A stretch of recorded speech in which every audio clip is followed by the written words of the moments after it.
Colesterol, assim como o triglicerídeo, que não deixa de ser o colesterol, ele é um tipo de gordura que ele é encontrado naturalmente no nosso corpo, né? A gente vai encontrar essas taxas quando a gente fizer o exame perfil lipídico ou lipidograma, e é onde a gente vai encontrar esses valores de referência. Por que ele está presente no nosso corpo?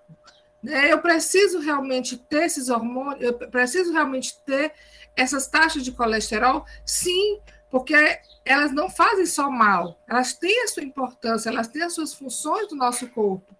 Então, assim, o colesterol ele é responsável por algumas funções. A principal dela, como nós já falamos também em outro momento, é a produção dos hormônios, principalmente os hormônios sexuais. Além disso, o colesterol ele ajuda na produção do ácido biliar. O que é esse ácido biliar? É o ácido responsável pelo processo digestório, na nossa digestão. Então, vocês sabem, aí algum vai dizer assim, professora, mas eu não tenho mais vesícula. Como é que eu vou produzir a bile? Quem é de vocês aqui que não tem mais a vesícula? Que já fez a retirada da vesícula? Às vezes tem algumas pessoas... Marise, tu tem, Marise? Meu esposo, professora, tirou totalmente. Pois é, então assim, ultimamente é muito comum você ver pessoas que já não têm mais a vesícula, que foram retiradas por cálculos, né, vesiculares e não cálculos biliares. Mas o próprio corpo, ele ajuda a fabricar uma outra substância muito parecida com a bile. Então, não deixa de trabalhar a sua função. Sendo que a bile, gente, aquela que é produzida lá na vesícula, da própria bile mesmo, esse ácido biliar, ele ajuda principalmente na digestão da gordura, tá? Então, por isso que tem muitas pessoas que, quando fazem a retirada da vesícula, precisam diminuir a quantidade de gordura ingerida, porque senão vai ter diarreia. E outra função também do colesterol é a produção das vitaminas lipossolúveis. O que são lipossolúveis? Lipo de gordura, solúvel, que elas são absorvidas através da gordura. Se é colesterol, é um tipo de gordura, elas são absorvidas através da gordura, que são as vitaminas A, D, E e a vitamina K. Então, para que exista essa síntese, para que exista essa produção e a própria absorção das vitaminas A, D, E e K, precisa de ter uma quantidade de hormônios significativa no sangue. Mas eu volto a dizer, os hormônios precisam estar equilibrados. Quando o excesso de colesterol ele realmente está atrapalhando, você precisa entender que é necessário fazer uma certa, como é que eu vou dizer, um bloqueio para que isso não venha prejudicar as suas funções cardiovasculares, entendeu? Porque, de fato, quando ele está em excesso, ele representa um importante fator de risco para essas doenças. Pode passar o próximo slide.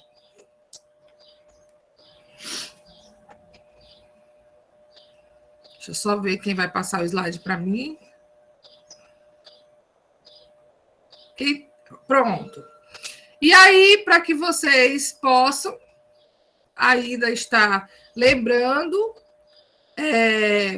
por ser solúvel apenas em gorduras, o colesterol ele precisa ser transportado pelo sangue através das lipoproteínas.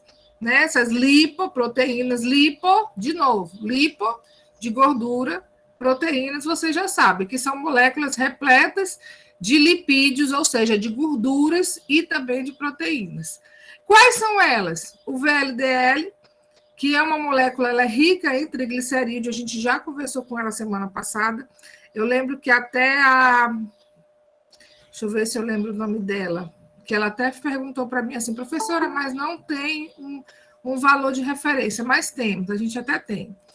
O VLDL, conhecido como colesterol ruim, todos vocês já sabem. Até falei para vocês. Letrinhas iguais, colesterol ruim. Letrinhas diferentes, colesterol bom. Deixa eu só... O HDL, conhecido como colesterol bom. Deixa eu só terminar de falar aqui. O LDL é o colesterol ruim. Leva o colesterol para as células. Olha só. LDL, ele vai levar o colesterol para as células. E o seu excesso, ele pode causar, sim, aterosclerose. O HDL, ele faz um trabalho diferente. Ele vai até as células e retira a gordura. Olha a importância da gente ter esse equilíbrio nas taxas de colesterol. Lembrando, colesterol ruim, ele vai pegar a gordura e fixar na célula. O colesterol bom, ele vai retirar essa gordura das células. Certo? Estão entendendo? Professora, Oi. deixa eu lhe perguntar uma coisa. No caso, o LDL e o VLDL, consideramos, então, como os dois sendo ruins? É assim?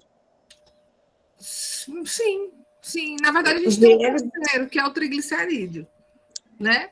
Porque, assim, eu sempre observava o LDL, o HDL e o VLDL. E eu pensava que o VLDL era uma relação entre o LDL e o HDL. Mas, Mas pelo que eu estou então, mas entendendo, sim, o LDL e o mas VLDL... ela não deixa de ser uma relação. Só que se essa relação tiver acima do valor de referência, isso quer dizer que está descontrolado. Entendeu? Entendi. Então, quer E a dizer gente... que eu posso considerar dois contra um. 3, porque tem o triglicerídeo mesmo. A gente tem o triglicerídeo, quando ele está alto, ele também é um importantíssimo fator de risco. Ok, entendi. Tá? Obrigada. Nada. Pode passar o próximo slide. Ô, DG aqui, professora. Olá, meu amor, bom dia. Bom dia. Quer Posso falar? falar? Diga, Silvinha. Ó, a senhora pediu que eu tivesse os exames. Eu tenho os exames que eu fiz recentemente, agora em março. Certo. Pode O passar, meu, por favor. posso dizer o Pode resultado? falar. O HDL, que é o bom, não é? Ele está com 38. Tá baixo, né? Tá. O normal é 45, né? Acima de 40, sim. É. O ruim, o ruim tá alto, professora. Tá quanto? Tá 159. Tá bem no limite. Tá, mas desde esse dia, desde que eu peguei o resultado, eu entrei na dieta séria. Eu acho que já deve ter diminuído. Eu vou refazer esses exames. Nesse teu resultado, tem o triglicerídeo? Tem esse VLDL, né? Que é, Deu quanto? mas não é o triglicerídeos, não, porque tem o triglicerídeos bem aqui atrás. O triglicerídeo meu tá no patamar, tá 167. Tá alto. Mas também já diminui tudo, né? Eu vou refazer para me ver como é que tá isso aí. E é importante, Silvina, que vocês entendam que, assim, todos esses fatores, todos esses valores, eles são muito importantes para que você possa entender o que está acontecendo por dentro do seu corpo. E quando o triglicerídeo ele passa acima de 150, você já corre o risco de ter um AVC, você já corre o risco de ter um infarto, porque o triglicerídeo, ele talvez seja um pouco pior do que o LDL. Entendeu? Eu sempre digo muito isso assim, você precisa entender que o LDL, o HDL, o VLDL, geralmente eles se formam a partir da ingestão de gorduras saturadas. O triglicerídeo, ele também tem essa participação, só que uma coisa muito pior. Por quê? Porque a formação dele é feita principalmente através de glicose. Então, alimentos que vão se transformar em glicose no sangue, eles é que fazem com que o triglicerídeo aumente. E aí, Silvina, você pode dizer assim, professora, eu não gosto de doces. Só que aí não é o doce que faz aumentar o triglicerídeo, são as massas. E aí é o arroz, é a farinha, é o macarrão, são os bolos, são os biscoitos.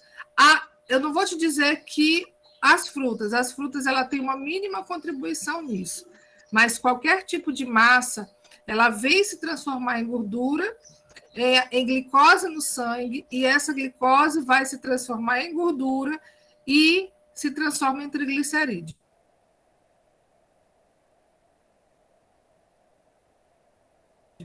Até que eu esteja medindo, mas não como. Agora, depois desse resultado, eu deixei de comer o arroz, que é o que eu comi, o arroz e o pão no café só. Macarrão, lasanha, nada disso eu como. Não gosto. Dona Silvina, se eu fizer uma consulta com a senhora, eu vou descobrir o que é que está acontecendo. Porque a senhora mesmo vai me contar o que é. Porque, assim, não, às vezes você não tem malícia, às vezes você não imagina que o que você está comendo seja algo que vai transformar essa gordura, né? Esse alimento em glicose pode se transformar num triglicerídeo, ou esse LDL está aumentado no sangue, entendeu? Então, assim, nem sempre a gente consome salada crua. Isso é uma verdade para qualquer um. Então, se você todos os dias consumisse salada crua, não existiria essas taxas. Ah, professora, mas eu gosto muito de salada. Mas você geralmente... Eu gosto, mas eu boto no banho-maria, tem que ser cru, é? Eu boto ali no... Tá vendo? Então, não, no banho-maria não. No vai cozinhar ali no vapor. Né? Eu comecei a descobrir.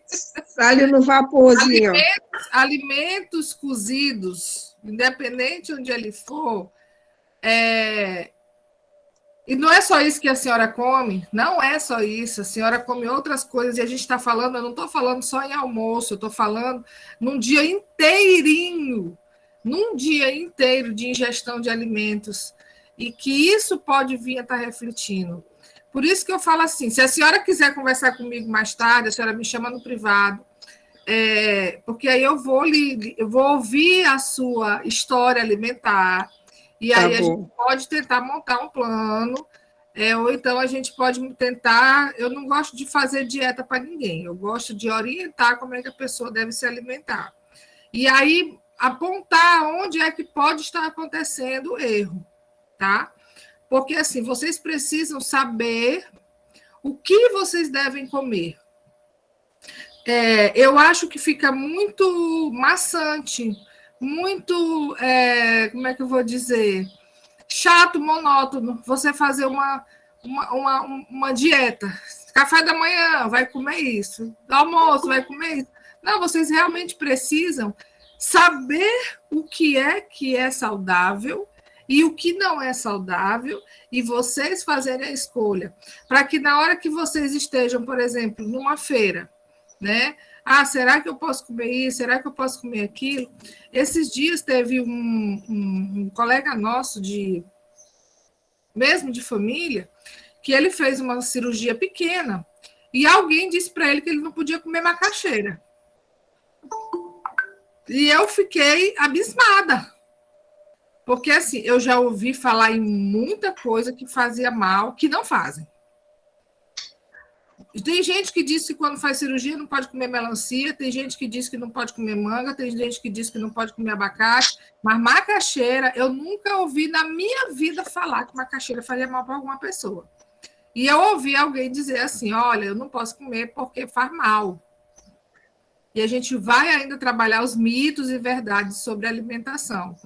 E aí, assim, cada vez a gente vai aprendendo alguma coisa e não existe isso de fazer mal, né? Pelo menos eu discordo 100%. Eu fiz um estudo ano passado sobre alimentos que são muito fortes, né? Como os mariscos, né? Como realmente alguns alimentos que fazem, não vou dizer que fazem mal, mas existe um estudo, existe uma fundamentação teórica do abacate na cicatrização, sabe? Então, assim, é algo muito peculiar, muito particular. Mas abacate é um alimento extremamente saudável, que a gente não pode generalizar, entendeu? Silvina, depois a senhora me chama. Tá bom, professora. Tá ok, obrigada. Vai conversar. Tá certo. Eu tenho uma ex-aluna minha da UNIT mesmo, da UFMA, acho que tem 5 anos nisso. E ela era bem forte mesmo. E ela me dizia que ela não comia nada de errado. E eu comecei a conversar com ela. A gente sempre conversava, tentava conversar.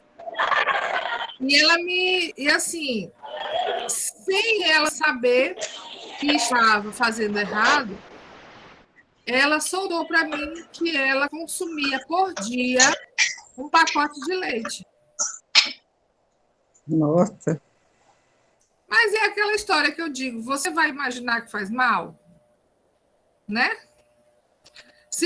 Eu vou só dizer para a senhora uma coisa. A senhora já me soltou aí uma coisa que eu já fiquei assim. A senhora gosta de verdura, de salada, mas a salada não é crua, a salada é cozida. Se a senhora estiver botando batata na sua comida, ela vai se transformar em glicose. Entendeu? Aí quer dizer algo que a senhora, de repente, não sabia disso. Tá? Então, por isso que eu digo, às vezes, vocês não conhecem exatamente os alimentos que vocês vão precisar fazer essa troca e que, de fato, ela vai fazer uma diferença na saúde de cada um. Por isso que a gente está aqui para tentar tirar essas dúvidas, para melhorar a alimentação e melhorar principalmente a condição de saúde. Tá bom? Então, vamos lá. O fígado, ele acondiciona o triglicerídeos na forma de VLDL e vai liberando pela corrente sanguínea para as células. Quem foi que me perguntou assim, professor? Acho que foi tu, não foi, Silvina, que me perguntou assim. Então, professora, quer dizer que o VLDL e o triglicerídeo é a mesma coisa?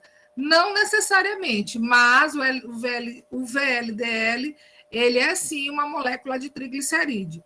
Então, juntamente com as menores quantidades de colesterol e proteínas, elas vão estar sendo agarradas nas células. Então, quando os níveis de LDL eles estão elevados, ele vai representar um sinal de alerta, porque o colesterol ele vai ser depositado nas artérias e vai possibilitar a formação de placa de gordura, que são as placas de ateroma, que a doença chama aterosclerose.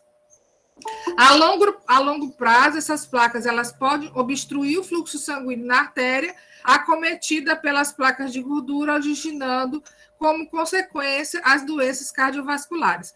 Pode passar o próximo slide. Eu não sei se é nesse que a gente já vai ter uma foto.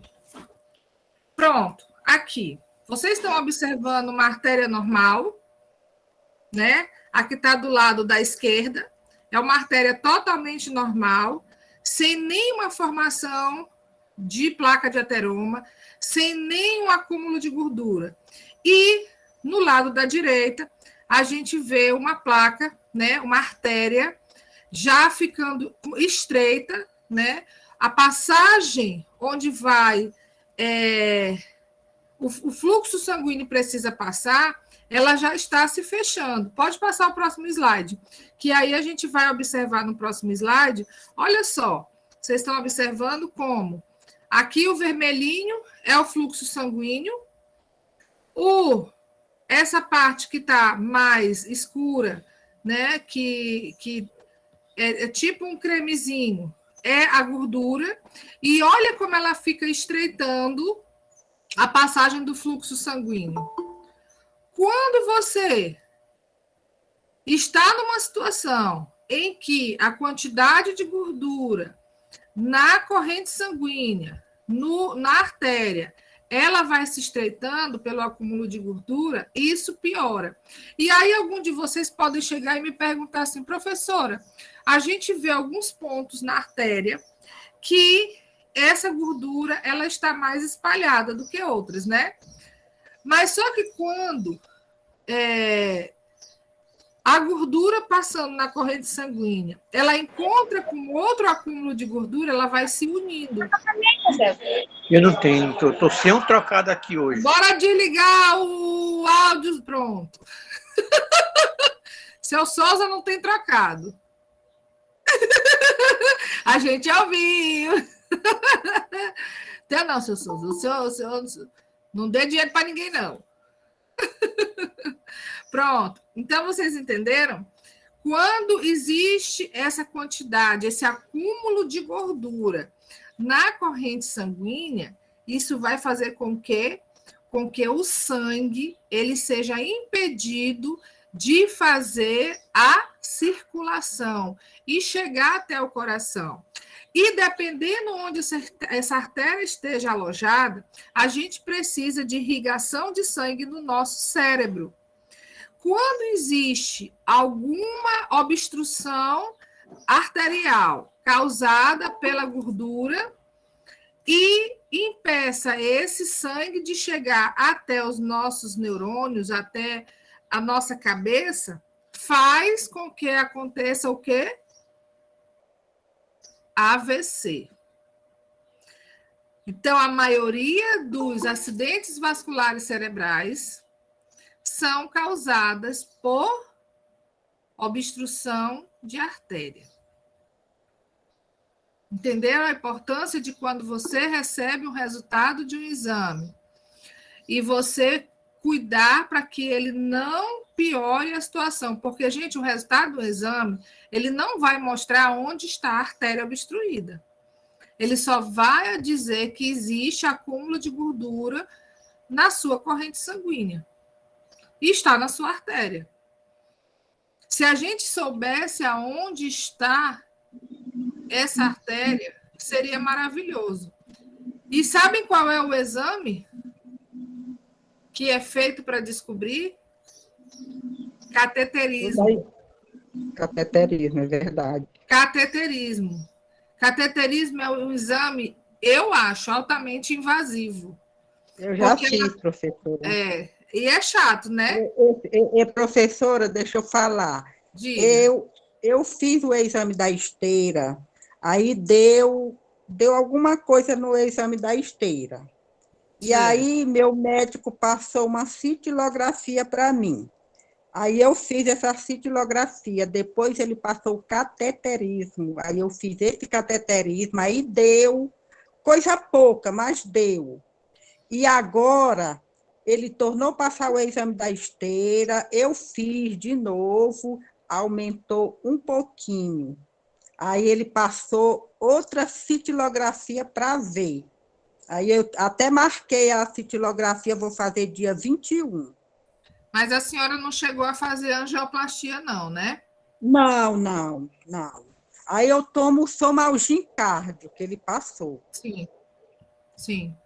O Somalgin, ele serve justamente para tentar melhorar o alargamento dessa artéria. Entendeu? Dar uma flexibilidade maior nessa artéria.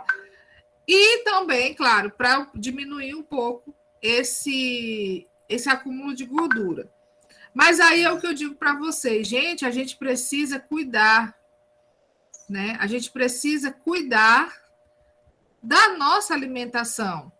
A gente sabe que não é somente a alimentação que faz com que essas placas elas sejam construídas. Existem também medicamentos que podem estar causando isso, mas a gente não tem uma bola de cristal, a gente não consegue sentir que está sendo obstruída. A gente precisa cuidar. E o cuidado, ele vai também na prevenção, é feito através da prevenção e é feito através dos tratamentos. Por isso que a gente precisa fazer periodicamente os exames, principalmente os exames de sangue.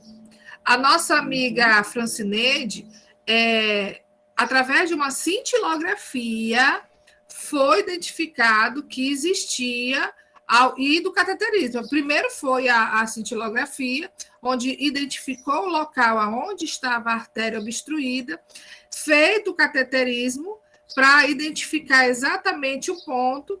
Algumas situações de cateterismo, eles conseguem fazer uma mini raspagem. Mas, gente, imagine o calibre que é uma artéria nossa. Né? É tudo muito pequenininho, muito miudinho. Vocês já imaginou uma veia, como ela é fina? Né? E uma artéria, ela tem um calibre um pouco maior, mas mesmo assim ela não é grossa. Então, a gente precisa entender que a quantidade de gordura que a gente ingere, os nossos hábitos alimentares, eles vão influenciar, sim, num resultado positivo ou negativo desse resultado desse colesterol, desse resultado desse triglicerídeo. Por isso, a gente tem que observar bastante. E quando receber um exame de sangue, de um perfil lipídico alterado, a gente precisa imediatamente procurar ajuda. Para quê? Para que a gente não venha estar fazendo o que está errado, né? Consumindo alimentos que não fazem bem. E porque a gente, eu digo muito assim, gente, todo mundo sabe o que faz bem e o que não faz bem, não sabe? Aí tem aquela história, mas é bom. Eu escuto muito assim, e eu digo assim, quando a gente vai fazer uma dieta, a gente vai conversar com o paciente, e a gente fala assim, olha, por que você não deixa de comer, sei lá, uma carne frita por uma carne cozida? Ah, professora, porque demora para fazer, a carne frita é rapidinho. A gente escuta, professora, porque o sabor é muito melhor.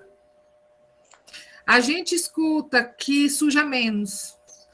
A gente escuta cada justificativa que vocês não imaginam. A questão da salada crua, ela é o mais de todos, é a falta de tempo. E algo que eu faço na minha casa, eu digo muito assim, eu também, eu sou humana, e eu tenho um tempo muito curto para tipo de coisa. Só para vocês terem noção, eu não assisto televisão. Televisão que eu digo assim, canais abertos, eu não assisto. Na minha casa nem antena tem.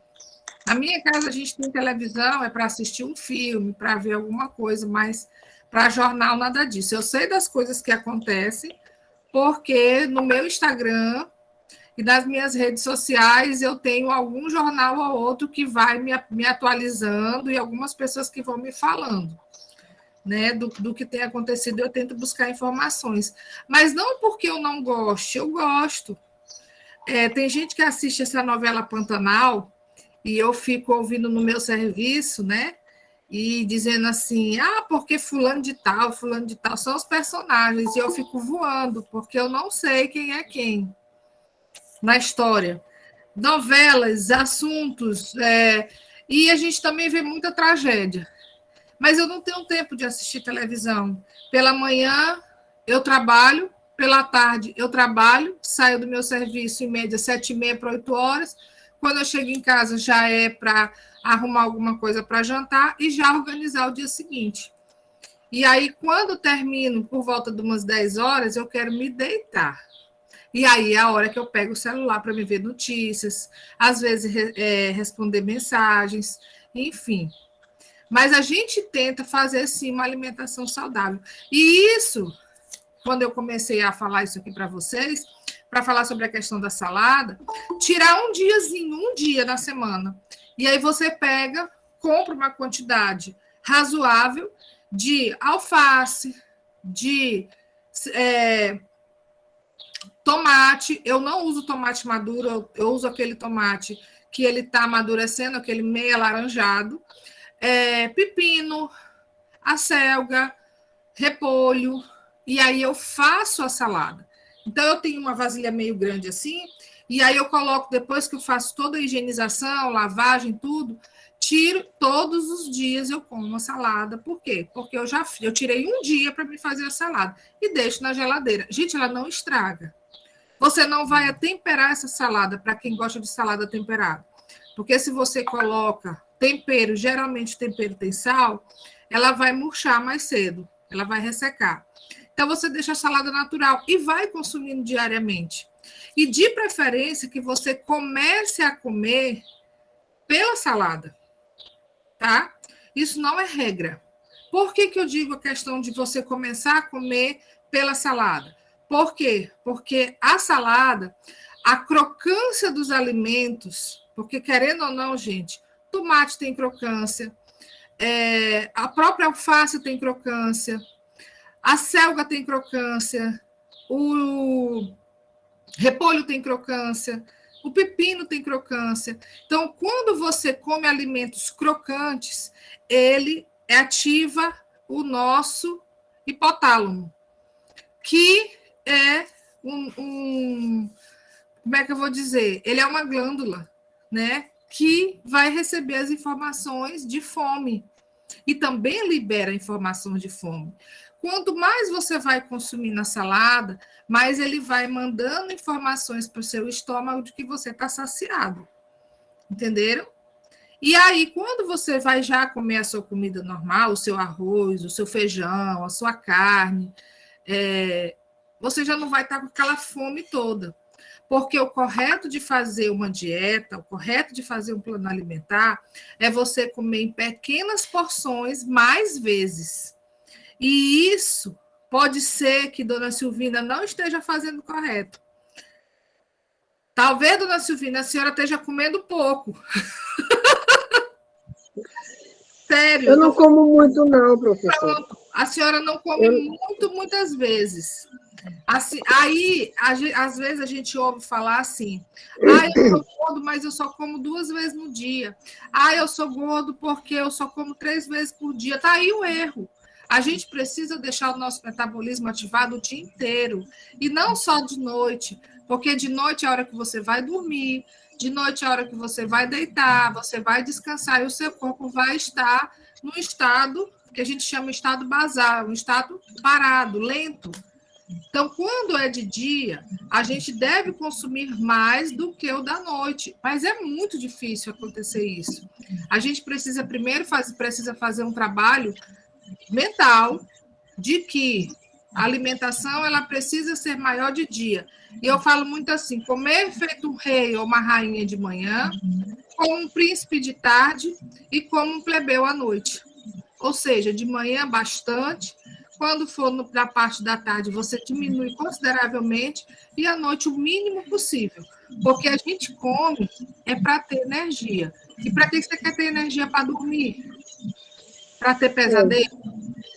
Por isso que, às vezes, quando a gente come comidas mais fortes à noite ou numa quantidade maior, acontecem episódios de refluxo, acontecem episódios de sono que desconfortáveis, de pesadelo. Entenderam? Pode passar o próximo. Professora, eu vou aproveitar seu gancho aí sobre as placas rapidinho. Eu tive esse problema, anual, todos os anos eu faço meus check-ups. Minha filha diz, mãe, só vive em médico. Mas não é, eu faço meus check-ups, sou rigorosa ali com check-ups. E num desses check-ups, com cardiologista, não me recordo qual dos exames, ela observou uma placa, alguma coisa do lado esquerdo aqui do meu pescoço, nas carótidas, né, nas artérias. Em resumo, eu tive que fazer, eu acho que foi ou uma tomografia ou uma ressonância com contraste, na época o contraste foi o iodo. Mas tive que fazer, né? Então, realmente foi detectado que eu estava com essa plaquinha aqui que estava entupida já e correndo o risco de ter um AVC. AVC. Mas esse aí no lado esquerdo. E também eu tenho há muito, muito tempo, inclusive essa já está, como podemos dizer, estabilizada do lado direito, uma placa, mas essa já está bem estabilizada. O que preocupou foi a do lado esquerdo, mas o que mais preocupou foi a forma como pediram para eu buscar o resultado do exame. Por coincidência, nesse dia eu estava de mudança, rapidinho, porque eu estou vendo aqui o tempo. Eu estava de mudança, lavando um apartamento e me ligaram. Disseram que era para eu buscar o resultado do exame naquela hora, levar para a médica naquele exato momento. Tinha que ser tudo naquele dia. Aí eu disse assim, eu vou amanhã. Aí eu disse, não, eu vou amanhã porque eu estou aqui numa mudança. Ela, não, mas tem que ser hoje. Eu digo, por quê, querida? Amanhã eu estou morta, é isso? Assim que eu estou entendendo. E assim, eu tentando levar na esportiva, mas quando eu desliguei, é que veio a crise de choro. E aí foi um auezinho nesse dia, mas consegui falar com a minha cardiologista, ela me atendeu e me explicou realmente o que tinha acontecido, né? Que estava começando a entupir e tal. E aí eu comecei a tomar Solmagin. E eu me lembrei da nossa amiga que está tomando Solmagin. Só que Solmagin, para mim, eu tive um problema com Solmagin após 2 anos e meio de uso. Atualmente eu não tomo mais Solmagin, porque o Solmagin atacou meu estômago, né? E aí foi muito forte, eu tenho problema de refluxo também, e aí foi muito forte. Que resultado? Eu tive um problema foi um processo, porque atacou o fígado, as enzimas do fígado ficaram todas alteradas, tudo de 400, 500, 600%. Então, eu passei, assim, uma semana internada com esse problema. E, assim, atualmente eu não tomo Solmagin, eu tomo eu não sei nem pronunciar o nome. Esse mesmo, Clopidogrel, um negócio assim. Clopidogrel. Isso. E para essa plaquinha aqui que está estabilizada, eu tomo Pivast também. E é isso. Obrigada. Pois é, então, a gente, Solmagin, Clopidogrel, que ajuda a dar uma afinada no sangue para que ele possa passar de uma forma mais tranquila nas artérias. Muitas pessoas, Maria da Conceição, não imaginam que, quando pensa assim, existe uma placa de gordura, uma placa de ateroma, alojada em uma artéria. As pessoas nunca imaginam que ela pode estar nessa região das carótidas. E a maioria dos casos, como eu disse no início, de AVCs estão relacionados, sim, à taxa de colesterol elevada. E quando...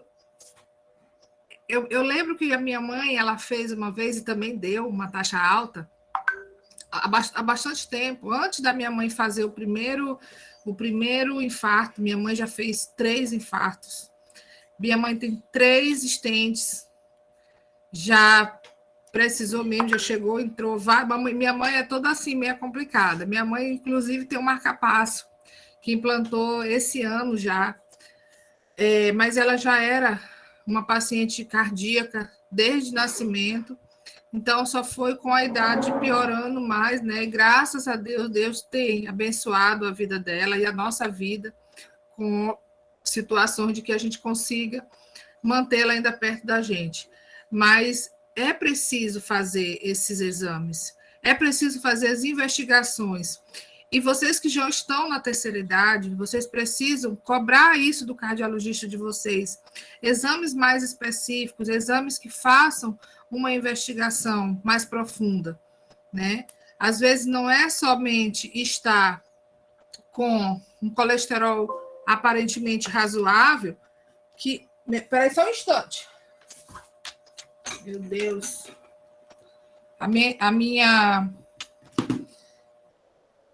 Meu notebook é desligar. Sim. E precisa ser feito realmente investigações mais, vamos dizer assim, mais detalhadas, tá? Para que a gente não corra risco. E aí, gente, eu trouxe para vocês aqui a tabela, né, de valores de referência. Lembrando para vocês que existem laboratórios que utilizam tabelas diferentes. Essa aqui é uma tabela nacionalmente conhecida, na praticamente maioria de todos os exames tem esse valor, e aqui a gente tem, quando o colesterol total ele está abaixo de 200, ele está ótimo. Quando ele está entre 200 e 239, gente, isso aí já é aquele sinalzinho de alerta. Quando ele está acima de 240, já é um colesterol total alto. E aí, gente, mas eu estou com meu colesterol total alto, então eu vou morrer? Não, você precisa entender os outros resultados. A gente não avalia um colesterol somente através de um parâmetro, tá bom? O LDL, que é o colesterol ruim, quando ele está abaixo de 100, ele está bom. Na verdade, ele está excelente. Quando ele está entre 100 a 129, ele está desejável. Quando ele está entre 130 a 159, é o limite. Acima de 160, já está alto. Acima de 190, olha o risco que já está correndo. E tem pessoas que têm o LDL acima de 200.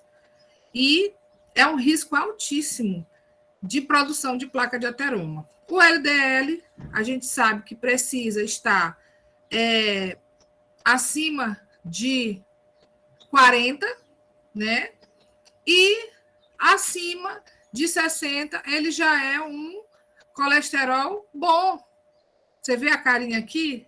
É um colesterol alto. É ruim, professora? Não. Quando a gente está com colesterol HDL acima de 40, gente, é maravilhoso. Eu desconheço alguém que tem um colesterol HDL acima de 60. Eu não conheço ninguém.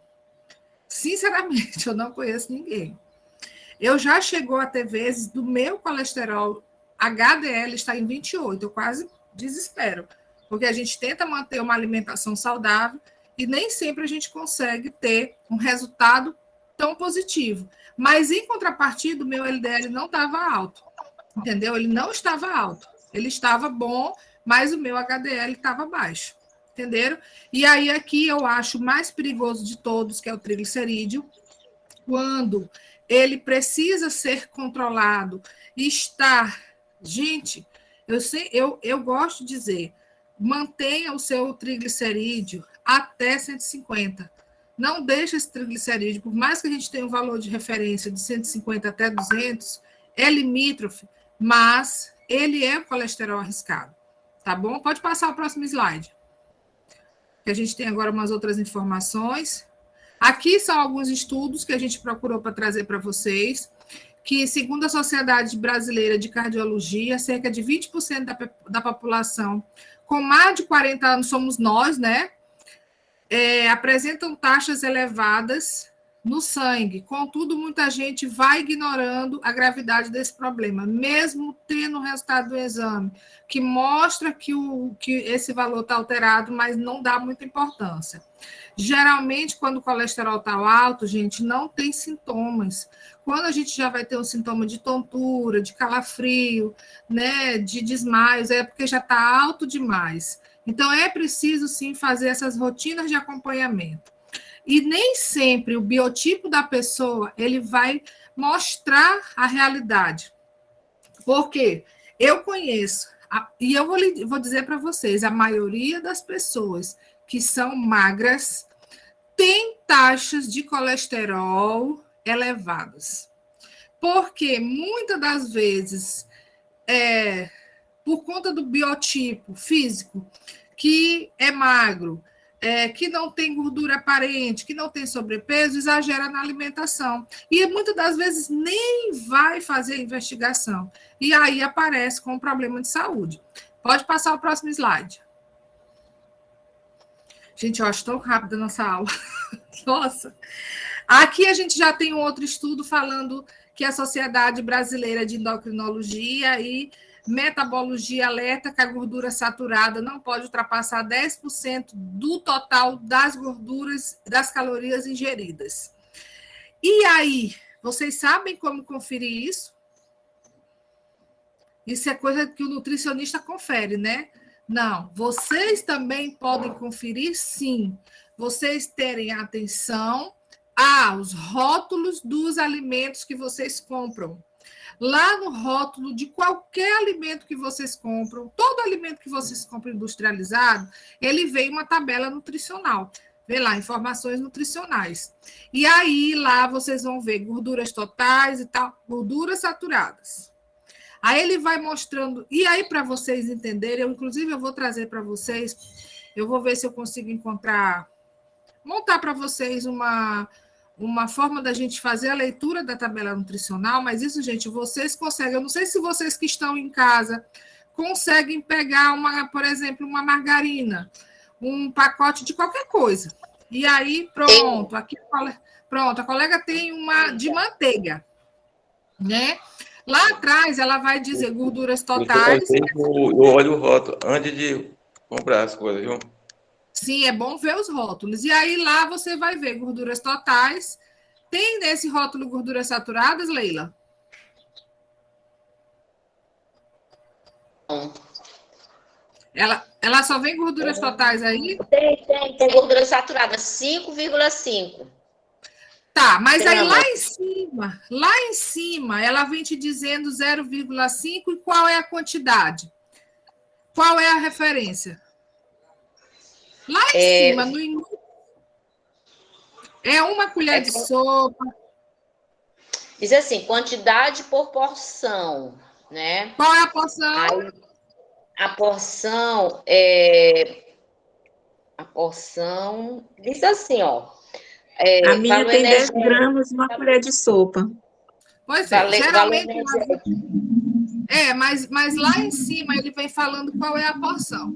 Se a porção é em gramas, se a porção é em colher, se a porção é em xícara, se a porção é em miligramas. Geralmente a gente porção, achei. Porção 10 gramas, uma colher de sopa.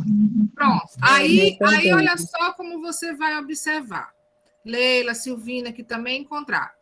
Uma colher de sopa, nesse que a senhora encontrou, tem 5,5%, não é isso?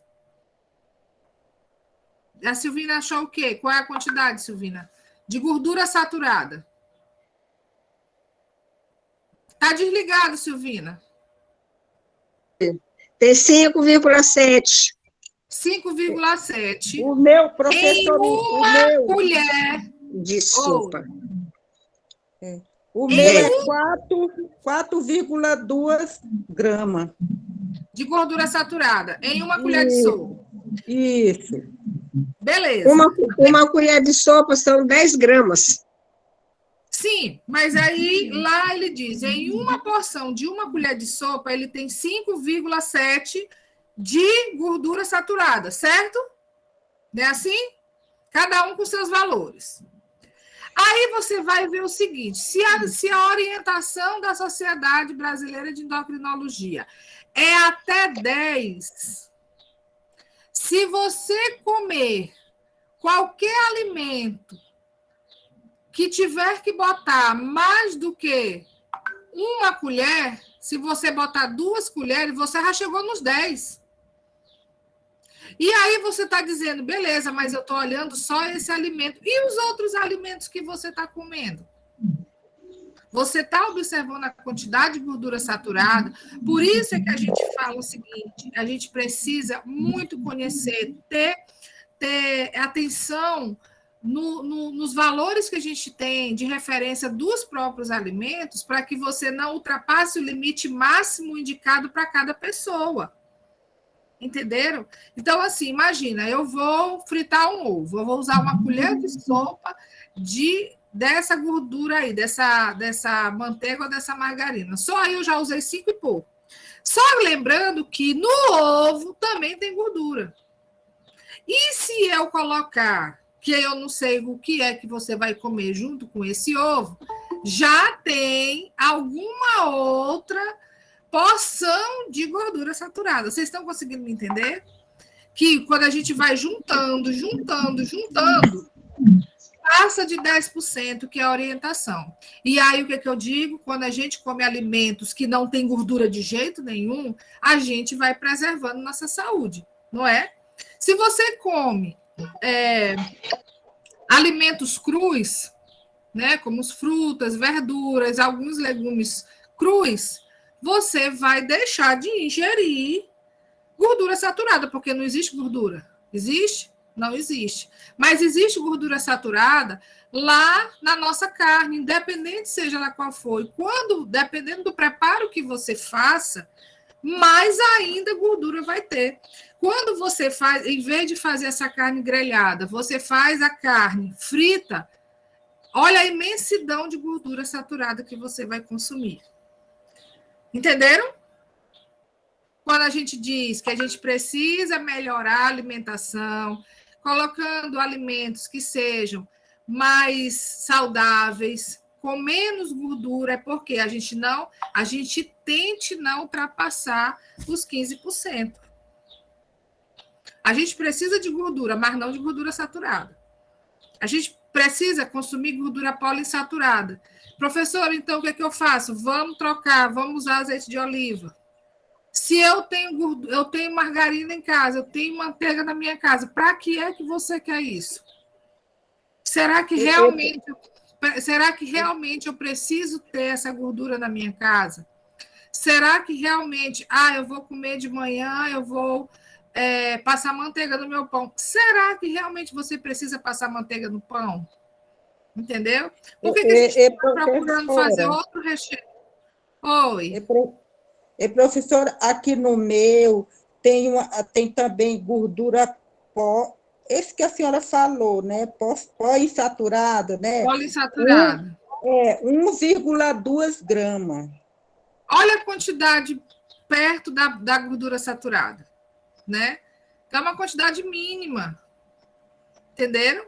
Mas a gente vai trabalhar, eu estou vendo aqui a questão da gente falar, eu vou falar sobre rotulagem com vocês, para que vocês também possam entender não somente a questão da gordura, mas das calorias, para aqueles que precisam perder peso também, tá bom?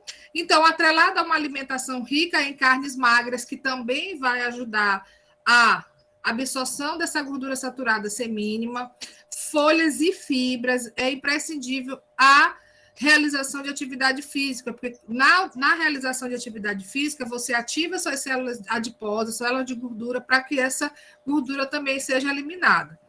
E isso vale também para todas as idades, só que tem que ser feito a orientação médica para cada caso, pessoas que têm problemas nas articulações, problemas de ossos, de caminhada, para que não tenha nenhum tipo de reflexo negativo. Pode passar o próximo slide. E aí, né, a prática de atividade física eleva o colesterol bom e ajuda a controlar os níveis de gordura no sangue. Isso quer dizer que simples atos, simples mudanças nos hábitos, como a gente dá preferência, caminhar mais, não andar só de carro, você pode ir até a esquina da sua casa, né? Você tenta caminhar mais, vai na feira, se você não tem problema de labirintite, se você não tem problemas de tipo de restrição, fazer caminhadas é bem mais saudável do que você ficar todo o tempo só utilizando o carro. Pode passar o próximo. Fatores de risco, né? Sedentarismo, histórico de colesterol alto na família, tabagismo, obesidade ou excesso de peso, hipertensão, diabetes e os jovens que já ultrapassaram os 40 anos, são os maiores fatores de risco. Pode passar.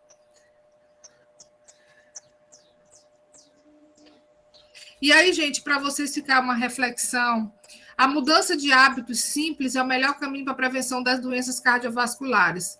Só que somente o seu médico ele poderá te orientar quais são as melhores práticas para o seu caso.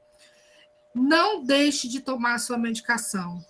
A alimentação ela é extremamente importante, mas quando a gente atrela a medicação a hábitos alimentares saudáveis, a prática de atividade física, isso faz com que a gente tenha resultados melhores.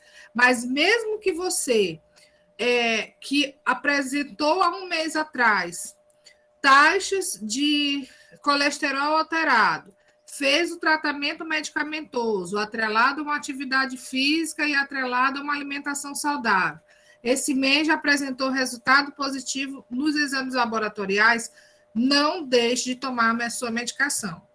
Só quem pode retirar ou trocar a alimentação é o seu médico. E voltando a dizer para vocês também que essas taxas de colesterol, ela não é somente através da alimentação que elas se elevam. Como eu disse em outro momento, 70% do nosso colesterol ele é formado no nosso fígado.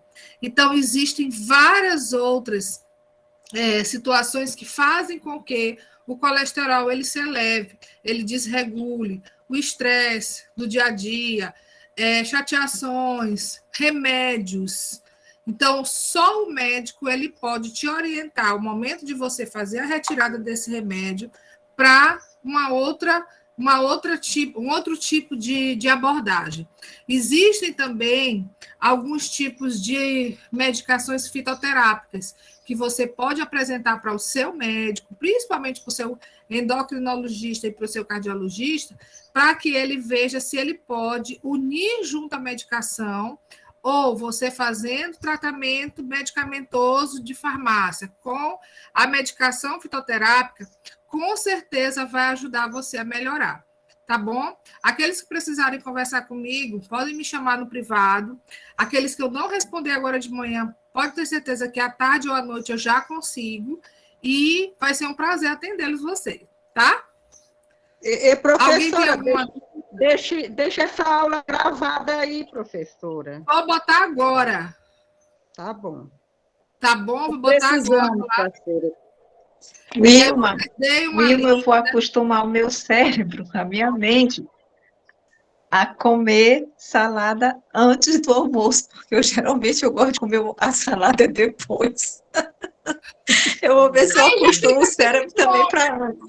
Não, Conceição, tu vai fazer o seguinte, tu não vai mudar radicalmente. O que é que tu vai fazer? Tu vai misturar, certo? Tu vai pegar a tua salada e misturar na tua comida. Já é um avanço, certo? Já é um avanço. Aí depois que tu começar, aí tu vai começando devagarzinho, vai comendo, fica chique, pega um garfo, aí tu pega um tomate, vai mastigando ele ali, sabe? Verdade. O que eu acho interessante que em restaurante, quando a gente chega no restaurante, eu não como muito salada em restaurante, mas quando a gente chega no restaurante, eles vêm com as entradas, e você vê lá, entradas, salada. Tem que... Mas, professora, depois desses exames que eu fiz, eu mudei totalmente a minha alimentação. Eu só como verdura, eu não como arroz, não como gordura de jeito nenhum. A gordura que eu como é o óleo de soja, o azeite de oliva na minha salada. Eu não como nada. Às vezes a gente aprende pela dor, né, Francineide? Às vezes a gente aprende pela dor. A gente está ensinando para vocês pelo amor, né? Mas, nem arroz eu estou comendo, nem arroz, professor, eu não estou comendo, nem arroz. Isso está com umas 3 semanas que eu estou nessa dieta. Mito ou verdade? Quem tem só um rins não pode comer tomate? Eu não sei disso, mas eu vou pesquisar. Eu não vou te dizer que sim ou não. Nunca tinha ouvido falar sobre... mas eu não como, porque todo mundo disse, porque eu só tenho um rins, todo mundo disse que eu não posso comer tomate. Eu não como, não uso extrato de tomate. Deve ter algum fundo de verdade, sim, mas eu desconheço. Deixa eu dar uma olhada bem aqui...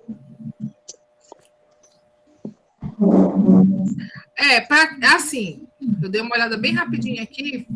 Para quem tem problemas de cálculos renais, sim. Então, como a senhora só tem um, acredito que sim. Até porque pessoas que têm problemas de gota, mal de gota, né? Eles não podem comer tomate, que o ácido úrico é muito alto. Então, ele faz aumentar o ácido úrico. Talvez seja, dona Silvina, por precaução. Ok. Tá, obrigada, professora. De nada, gente. Bom, gente, mais uma vez eu agradeço vocês por esse carinho, por essa atenção. Essa aula devia ser umas 2 horas, professora. Eu também acho. Pouco tempo. Quando eu penso que eu vou começar, já terminou. Pois é, professora, gente, obrigada. Que vocês estão aceitando bem, que vocês estão gostando dos nossos encontros. E por isso que eu sempre digo, eu estou à disposição para tirar as dúvidas de vocês fora desse nosso horário, porque eu sei que às vezes ficam algumas dúvidas e eu não quero que vocês fiquem com dúvidas. Aquilo que eu posso estar levando para vocês de informações, para mim vai ser sempre um grande prazer. tá? Então, ó, um beijo em todas. Uma ótima semana. Que Deus abençoe a vida de cada um de nós. Tá bom? Você Obrigada, professora. Até a próxima. Eu vou falar no seu